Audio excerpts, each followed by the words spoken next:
A little bit about Purdue Manufacturing Extension Partnership, or MEP. We do work with Indiana businesses, primarily manufacturing, and our staff of about 40 plus consultants are experts in all types of fields, including lean principles, quality systems, Six Sigma, and then engineering and technology, which is what additive manufacturing is a part of. The IMA is the second oldest manufacturers association. In manufacturing is such a core part of Indiana, made up of so many, hundreds of manufacturers as members. They continually advocate for business climate that creates, protects, and promotes quality manufacturing jobs in our great state. We thank you for helping promote this session today. As I said, I'm Kyle Squillis. I work for MEP as the lead in additive manufacturing, as well as collaborative robots. Today we're going to talk about additive primarily, but there are other services that we offer in our engineering and technology small group as part of MEP. So if you have any other questions related to cobots after this, feel free to reach out as well when it comes to that topic. Again, here's some services within engineering and technology at MEP. Additive manufacturing site assessments. So these are where we will come on site and either review a library of parts or a plant floor or a section of that and see if additive would be a good fit for your factory or not. We also do public workshops and private consulting on a client-by-client basis. We are going to be getting into 3D scanning or reverse engineering services, which go hand in hand with 3D printing in so many ways, in creating that digital file that may or may not exist when you have a physical part, but you need the 3D data in order to process it in the Industry 4.0 manufacturing techniques, whether it's CNC or additive. You do need a 3D file, and 3D scanning can provide that. And then I mentioned cobot site evaluation. We're actually expanding that program across some other MEP centers in the Midwest, so you'll be hearing more about that in the months to come, as that's going to be a much lengthier project. But a little bit about what we're doing in engineering and tech. All right, so today we're talking about supply chain and additive. I'm not going to spend a lot of time on the 3D printing basics. These are the four main categories, though, and you can see on the left of where those materials fall under each technology category. So polymerization would be, or SLA, stereolithography, falls under this category, which most of you might have heard of.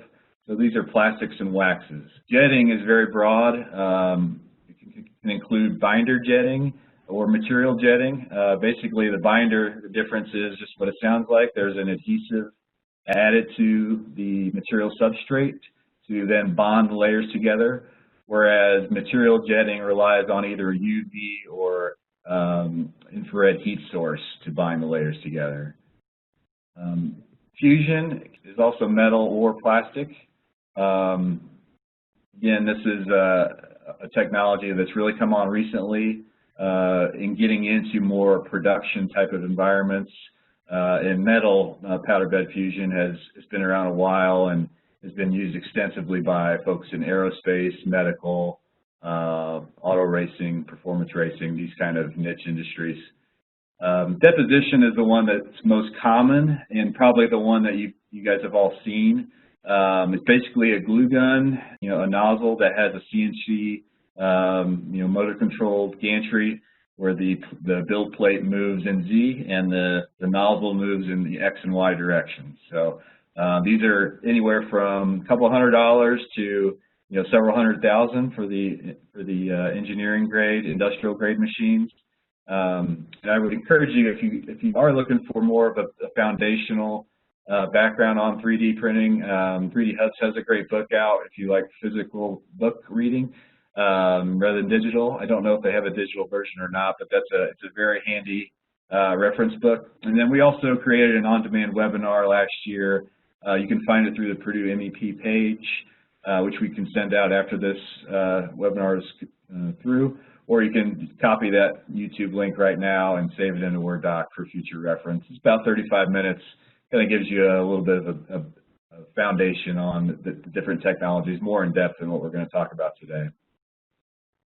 So you might have heard of additive and 3D printing, and you're like, what's it, is there a difference? What are we talking about here? So the way I define it, and some others in the industry, is additive manufacturing is not just the printing, but it's all the other steps that go into producing a quality part. So in cases like metal, where you have to debind, machine off anchors, heat treat, shot blast, inspect, those are all part of the additive manufacturing process. Whereas, 3D printing for desktop FDM printer with the CNC glue gun, that can really be 3D printing, because you're almost pulling it right off the print bed and using that part as it is. This is a little bit what that process map can look like. If you start with the machine, digitally setting it up, loading and unloading the material, and then physically, after the build's complete, physically moving the print bed over to removing the part from the bed, returning that print bed for the next cycle on the machine, then going through the next stages of support removal, post-processing, which can be a number of things, painting, plating, shot blasting, and then followed by inspection. So you can see there's much more to it than just the printing.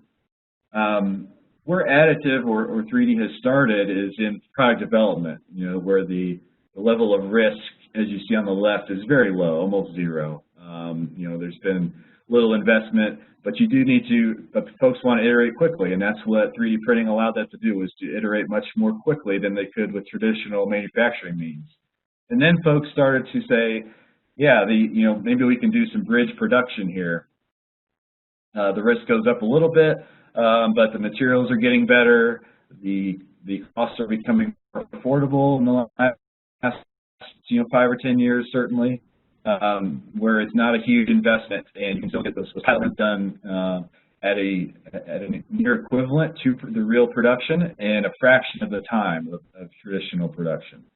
And then on the risk level, we're going to skip to the fourth column, and that's post-production. That could be warranty, spare, legacy parts. So that's really kind of where folks are starting to see this now, and what we're going to focus on a little bit more today is bridge production and post-production. End-use parts certainly could be the goal. It's certainly the highest risk, though, because that's what everyone's making their money on, and that's what everyone's counting on as far as delivering a quality product to the customer. So kind of use that chart to maybe map your own path as to how you want to get into this. Most folks have probably used this in development already, I would imagine. Bridge production and post-production, maybe not, but we're seeing more and more folks get into that. As I mentioned, the technology has improved, the cost has gone down.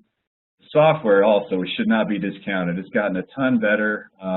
You can predict how a build is going to succeed based on your support setup through a lot of these software wizards now, where you don't need a veteran additive engineer to set this up. Certainly those folks still have a place and a need, but the software has come a long way, and you're able to get a much lower failure rate on builds, and that just wasn't the case before, particularly in things like metal, where we've got very sensitive systems and very tight tolerances. Another way to look at this is, as your volumes increase instead of the risk, traditional manufacturing is not going away. Okay, additive is still very much a low volume and bridge production piece. High volume production processes, injection molding, CNC, the 2D processes of laser cutting, those are going to stay where they're at.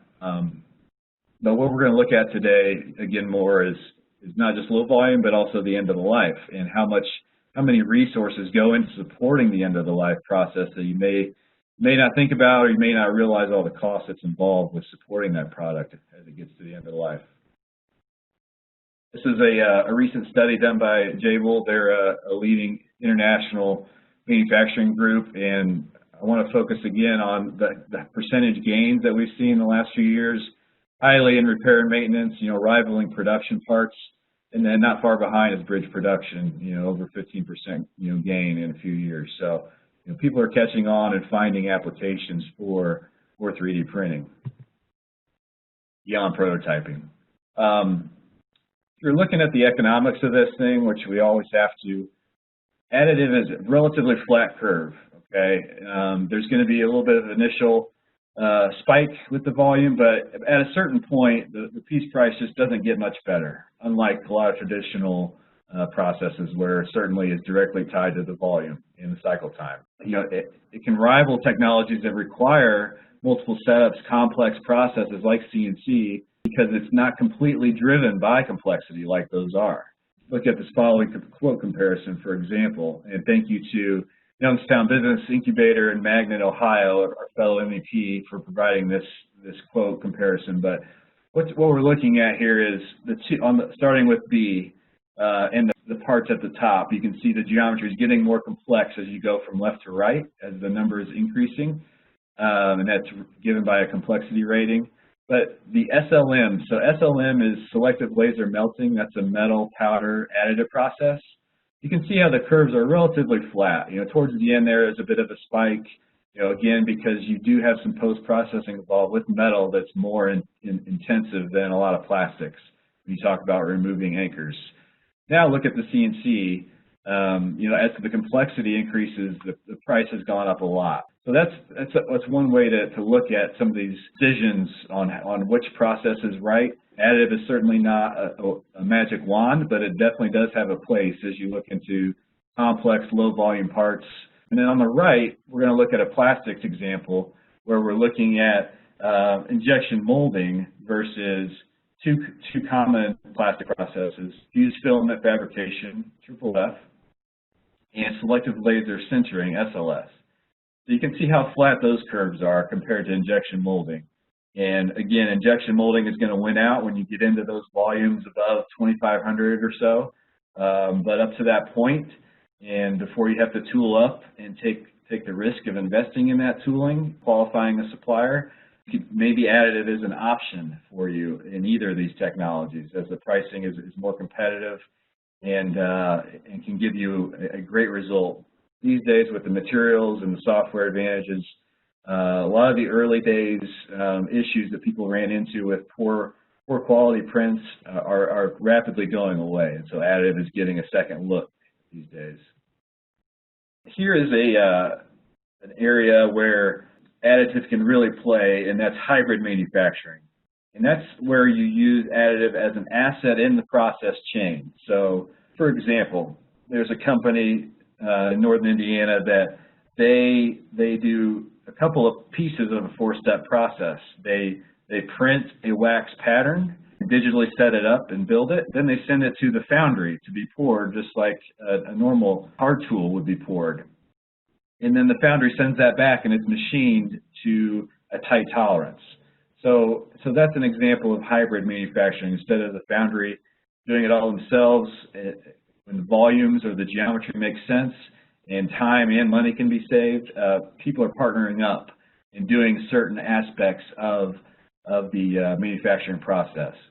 And it's best deployed when you've got a step or two that it's expensive, it's cumbersome, it's risky, long lead times. All those are good reasons to look at maybe a less risky option such as additive.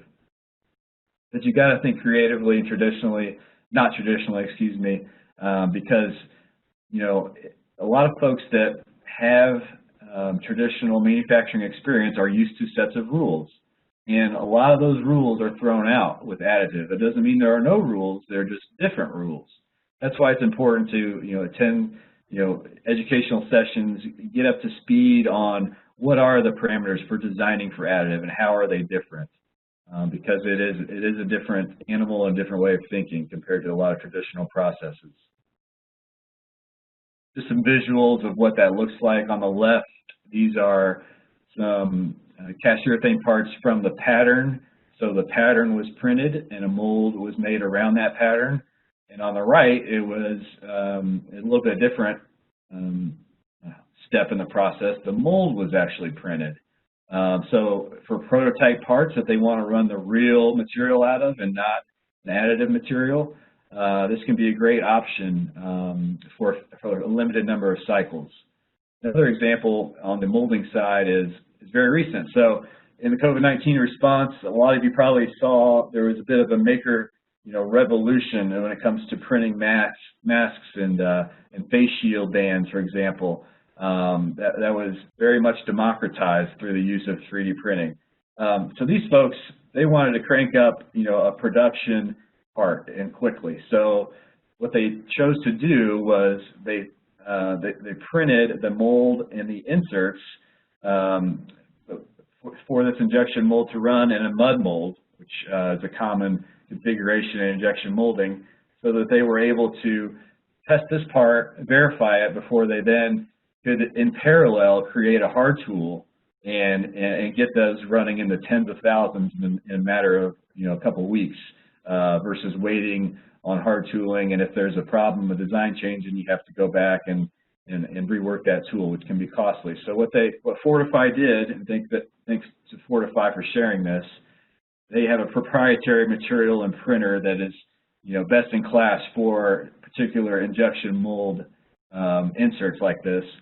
They were able to save $1,700, produce the same number of parts, and slash their lead time into a few days instead of a couple weeks or more. And they got 25 parts out of this, but they could get more if they needed to. If they needed to do a second run, if they needed to reprint an insert, let's say, and run it back again, that's another day or so instead of weeks, especially if you're waiting on outside services. So that's where the supply chain comes into play. If you rely on an outside tool and die shop to do the work for you, and they're backed up, or maybe they're not working at all, like in these days. If you've got access either internally or a qualified partner like Fortify, they can come at it from a different angle and print you this mold to prove it out before so that you're able to stay on schedule and without breaking the bank when it comes to investing in a traditional tool. An example here of a powder bed fusion metal part. Actually, I'm sorry, this is a binder jet metal part more than likely, based on the rough kind of a matte gray surface finish you see. But what makes it hybrid is you can see around the top piston ring there, it looks like they have machined that to spec. So it's a nice shiny chrome. It's been machined and polished to a very tight tolerance that perhaps the binder jet technology, although more cost effective than direct metal laser sintering, it was not able to achieve the tight tolerance that they needed. So what they did was they overgrew the part a bit and then put it back on a mill and turned it down to size. So that's another hybrid method. And what they did was you can read it here, but 3 to 6 months down to 3 to 4 weeks for rush casting, but that's at a premium. So they decided to go the additive route. What got the couple weeks they needed, just like they would have, but it was less than half the cost of the rush casting. And it's not just a pretty part. They ran it on engine tests, kept the development on schedule. So that's the exciting part. Is it's not just a prototype anymore. These can be real parts, functional parts. So obsolete and legacy parts, these can be candidates. Everybody's probably been involved in forecasting at some point. Forecasts are almost just guaranteed to be wrong, right? Once you give into that fact, it's easier to forecast, but they're always going to be wrong a little bit or severely wrong. And that's a lot of overproduction potentially. It's a lot of waste. Additive can be more on demand because you don't have a machine center and tooling and an operator necessarily to be available and be in the queue. You can do batches of different parts, even potentially in the same material, all built together. Onesie, twosie, low volume parts that as you see demand for those, you can build those with additive. Here's another example in the food and bev industry. So the center picture there with the bright chrome parts, that was the before case. You can see some O-rings and fasteners in there. What they were able to do was, they looked at this and said, look, we've got 8-week lead time here. This is crazy. We're not making money on this, this part. Customers, not happy. They're waiting too long. Their line's down. What can we do about it? So through the use of additive and its principles, they combined all those parts into one, reducing failure points, reducing assembly time, and we're able to reduce the weight as well, and turn this around in 1 week versus 8. So while the cost may have been a little bit more compared to on a piece price level, the total value that was gained was vastly superior to what they were doing before, particularly for a replacement spare part like this. Another spare part, again, done in metal. Looks like these have been dyed and tumbled a bit from top to bottom, but they were able to improve the tensile strength even. So this is not just a cost savings or a time savings, but in this case, and in some cases, if some design tweaks are allowed, you can improve the performance of the part, perhaps the longevity, so that you're not producing as many spare parts. Looking at the economics of that, this is a study that MIT did a few years back. They looked at what makes up the total supply chain cost kind of before you get into the actual warehouse space rent and the labor attached to that warehouse. They were seeing about an 80% savings when you talk about converting parts into an additive process versus a traditional process. And while supply chain costs are only 10 to 15%, 80% savings of that, you can quickly get around 10% savings with that part, which would allow either the additive price to be a little bit higher than the traditional, and you're gaining all these empirical savings as well as these abstract savings when it comes to reduced lead time, less of a warehouse footprint, less complex supply chain potentially. So all these things go into your total cost of the part. It's not just the piece price. Looking at it in this example, this is kind of how a traditional order is placed. Is it in stock? No, then it's got to be sent off to manufacturing and more time is being taken. Then you've got the warehouse touch point, the picking, the shipping touch point, finally to the customer. It could be a lengthy process. There's a lot of touch points, a lot of opportunity for error. What could it look like if you're in a digital fulfillment process where the customer is at their computer online? They may be able to add some customization depending on what market they're in, potentially adding some margin to the manufacturer, which wouldn't be a bad thing. And this is coming from a real order. So this is building on real orders, not forecasts. And it could be shipped to the customer, or you could have a digital inventory and have the customer print it regionally, even locally. That's where these supply chains are going. It's more digital supply chains, digital warehousing. I'm going to coin this term. I haven't heard it yet. We've heard of last mile delivery, but this is kind of last mile manufacturing. This is getting closer and closer to that customer, shortening their lead time, improving their customer experience. Got a couple slides left here. So I'm going to show you a pretty slick 3D printing technology that is from Black Belt 3D, and they have a unique printer that runs on a conveyor bed instead of a fixed permanent bed. So this is an FDM or fused filament example. The unique part about this is that you might see the head is on a 45-degree angle instead of being parallel to the bed, which means a lot less support is needed. And you can literally run this autonomously as long as you have the material and the build set up. And they've even got a blade at the end to peel the part off of the conveyor and drop it into a box. So this is plastic. The materials are limited, but the other unique thing is the x-axis almost becomes infinite at this point, right? You're not limited to the small 8x8 or have to pay through the nose for a large build platform that a lot of these companies have. So those are some of those ear savers you've probably seen on that belt. So if you weren't paying attention up to this point, focus in these next two slides. This is what it boils down to. What do I do here? So look at your spare and legacy part catalog. Okay, look at it with somebody that's been in additive for a while. Identify those candidates based on their current cost, geometry, and the material that might be suitable for additive. And then once you've pared that down, you filter down further into those that move slowest or that have a lot of complexity, potential failures out in the field could be candidates. So that's going to be a lot shorter list. Then you want to get that digital file inventory. So you may not have a 3D file. This may be an old part, and that engineer moved on, and you've lost the drawing and nowhere to be found. So you can get a 3D scanner in, reverse engineer it, get that 3D file, which is required, or using additive in really any modern manufacturing process, get that established. Then you can create drawings from that.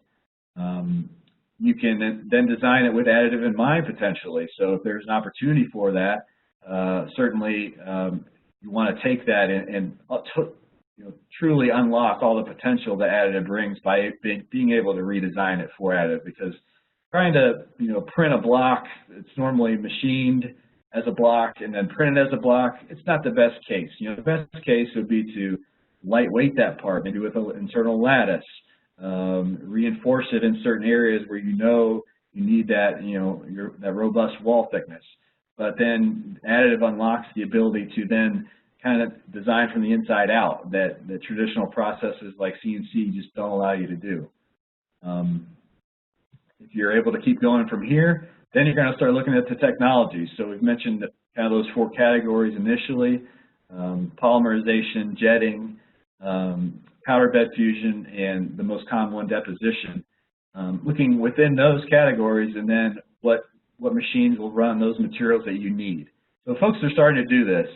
There's been some case studies, and the Azoth has published this year where they are a traditional industrial supply house along the lines of Fastenal, Grainger, folks like that, locally Haggard and Stocking. Worth, the big German fastener company that has partnered with Mark Forge, where they're going to be doing additive on-demand tooling for a lot of custom requests and quick turnaround for customers. So it's happening. These folks have done the research and are getting into it. They've partnered with a leader like Mark Forge in Worth's case. But it's always better to outsource with a partner. Folks like Bob Markley's group here locally, been doing it a while. It's best to start there and not take that huge leap, because you can get a bad taste in your mouth if things go sour. And honestly, the technology is changing so quickly, you may not want to invest in $500,000 machine or more to get up and running as your first venture into additive. So start with those easy wins, and then build that case. Select the pilot parts, establish how you're going to evaluate them, how you're going to test them compared to your traditional parts. And then if you do implement a change, make sure you communicate that to not only your customers, but your staff. You'll be getting a lot of phone calls potentially if a bracket is printed additively versus traditionally formed. And they're going to say, you sent me the wrong part. And no, it's the same part, it's just built differently. So you make sure to communicate these changes and across the board. All right, where we're at today, we're understanding the technologies.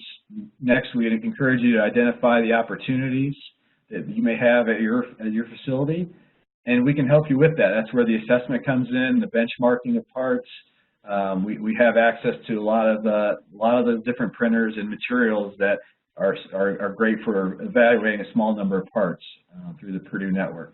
And then build that business case. This is something we can help you do as well. But you got to build that business case. It's got to make sense, and again, the total value that's being brought to the table, not just the piece price. And then get some help. Talk to those OEMs. There's a great number of those in the OEM world. I mentioned a few of them today, but a lot of them either work through distributors or directly now. And they're doing a lot of these types of webinars on mostly their own machines, but there's a lot of webinars and events out there that you can educate yourself and find some examples that might really hit home for you and that have that light bulb go off. And certainly we can help consult with you as well and figure out if it's a fit. I'm a firm believer that 3D printing has a place in just about every manufacturer, but it's certainly not the same 3D printer, and there are a lot of them out there. So that's my job, is to help identify the right one for you with the most value. All right, with that, we will wrap it up for Q&A. Again, thank you for your patience through the technical issues we had earlier. Joe, do we have any questions? Kyle, on my side, I have no questions, no Q&As that I'm seeing.